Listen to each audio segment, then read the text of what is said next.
Okay, સારું. લસણ ડુંગળી વગરના? સારું, ઓકે. કોનો ફોન હતો? કુંજનના દીકરાનો. એને મગ પુલાવ ખાવા છે, પણ તમે લોકો તો લસણ ડુંગળી ખાતા નથી. અને મગ પુલાવ એ વિદ્યાનગરનું બહુ ફેમસ સ્ટ્રીટ ફૂડ છે.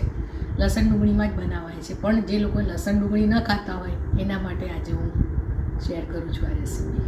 મગ પુલાવ માટે 1 કપ લોંગ બાસમતી જે પુલાવના રાઈસ આવે છે એને પહેલાં ધોઈ લેવાના છે.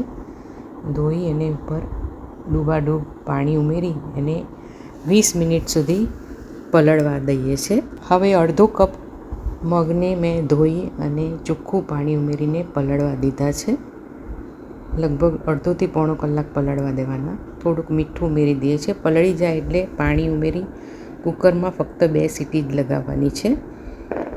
વધારે પલળ્યા હશે તો સરસ રીતે આ બફાઈ જાય છે. જો તમે સીધા જ બાફવા માગતા હોય તો 3 સીટી કરવાની છે, પણ બહુ એકદમ બાફી નથી નાખવાના. પાણી થોડું વધારે ઉકાળવા મૂકવાનું છે. એમાં થોડું મીઠું ઉમેરી દઈએ છીએ. પાણી ઉકળવા માંડે એટલે આપણે એમાં પાણી સાથે જ રાઈસ ઉમેરી દઈએ છીએ.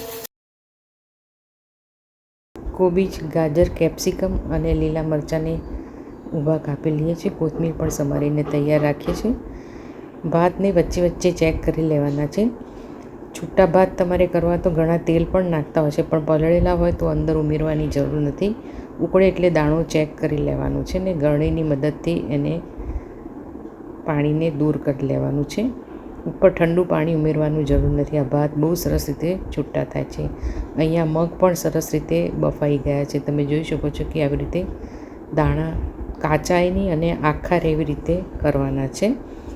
પેનમાં હું તેલ અને ઘી બંને મિક્સ કરું છું. તમે એકલું તેલ પણ લઈ શકો છો, પણ આ બંનેનો ટેસ્ટ બહુ સરસ લાગે છે. જીરું ઉમેરીએ છીએ.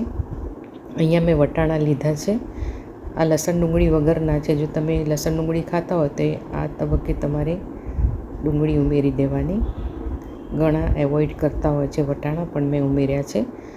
આદુ મરચાંની પેસ્ટ ઉમેરી ઢાંકીને 2 મિનિટ ચડવા દઈએ છીએ. હવે કાપેલું શાક ઉમેરી દઈએ છીએ. શાકના ભાગનું મીઠું ઉમેરીએ છીએ. હળદર ટોટલી બધી જ ઉમેરી દેવાની છે. અને અહીંયા મેં મરચાંની પેસ્ટ કરી છે. તમે લસણ મરચાંની પેસ્ટ આ તબક્કે ઉમેરી શકો છો. જો લસણ ખાતા હોય તો લસણને વાટીને મરચું ઉમેરીને બનાવી દેવાની છે. હાઈ ગેસની ફ્લેમ પર આને 2 મિનિટ સ્ટર કરી લેવાનું છે. લોચો નથી કરવાના. થોડા ક્રન્ચી રહેવા શાકભાજી રાખવાના છે.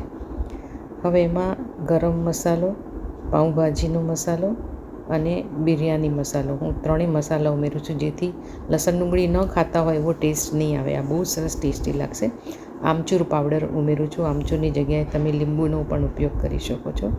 મિક્સ કરી લઈએ છીએ. ચડવા આવે એટલે એમાં રાંધેલા ભાત અને મગ ઉમેરી દઈએ છીએ. ટામેટાં મેં ઊભી સ્લાઇસમાં કાપેલા છેલ્લે જ ઉમેરવાના છે, જેથી એનો ક્રંચ બહુ સરસ રહેશે. તમે એને હલાવ કરશો તો ભાગી જશે. વધેલી જે મરચાંની પેસ્ટ હતી એ ઉમેરી અને થોડુંક જ સંચળ ઉમેરીએ. મગ અને ભાતમાં પણ મીઠું ઉમેરેલું, એટલે મીઠું ઉમેરતી વખતે તમારે ખાસ ધ્યાન રાખવાનું. કલર માટે થોડુંક લાલ મરચું, ધાણા જીરું પાવડર ઉમેરી એને હળવા હાથે મિક્સ કરવાનું છે, જેથી ભાત તૂટી ન જાય અને પુલાવ તમારો આખો રહે. તો આ રાઈસ થઈ ગયો છે. મગ પુલાવ તૈયાર છે. કોથમરી નાખીને સર્વ કરે છે.